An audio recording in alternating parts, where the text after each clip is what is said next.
Hello everyone. Today I'll be talking about social constructionism and its significance in shaping our understanding of reality. Our text states, it questions the premise that scientific or philosophical knowledge can be assumed as fundamentally true. This perspective discounts the possibility that truth, reality, knowledge exist in a prior state.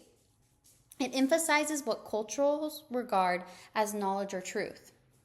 Rather, the truth is determined by our own personal and cultural experiences and how language is used to understand and explain those experiences.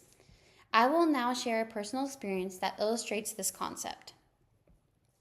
Recently at work, during our weekly team meeting, we talked about mental health awareness. As we all gathered in our workroom, there was honestly a weird tension that isn't normally there. You could feel that many of us did not want to be there. I think no one really knew how to start the conversation. Then one of my coworkers, Hannah, took a deep breath and started to open up about her struggles with anxiety.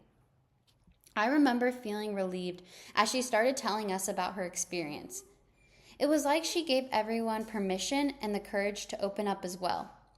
After that, everyone started sharing and the room transformed. I spoke about how mentally hard it can be being a student, a mom, and having a job. We were no longer just colleagues. We were sharing our fears and experiences and giving support. It was really interesting to see the shift in the room change so quickly. Now that I shared my personal experience, I will share my hypotheses.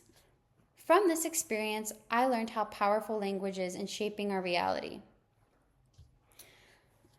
which ties back to the core ideas of social constructionism. At first, our conversation was stifled by stigma and fear. Nobody wanted to speak about mental health openly. This reflects how societal norms can create barriers to open and honest communication. Once Hannah started sharing, the language switched from silence to vulnerability. This is where social constructionism comes into play.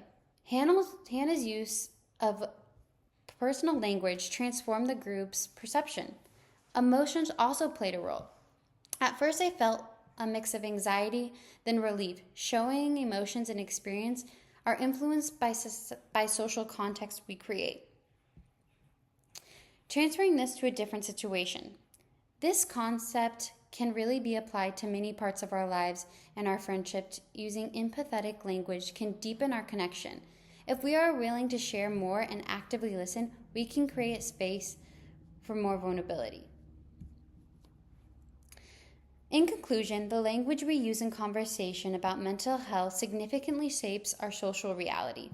My experience in that team meeting illustrated how moving from stigmatizing language to open dialogue creates a new understanding that fosters connection among coworkers. So we gain what? Embracing social constructionism teaches us that our words hold a higher power by choosing supportive language. When we communicate openly, we not only break down stigma, but empower ourselves and others to share without fear. To summarize, our words shape our world. Thank you.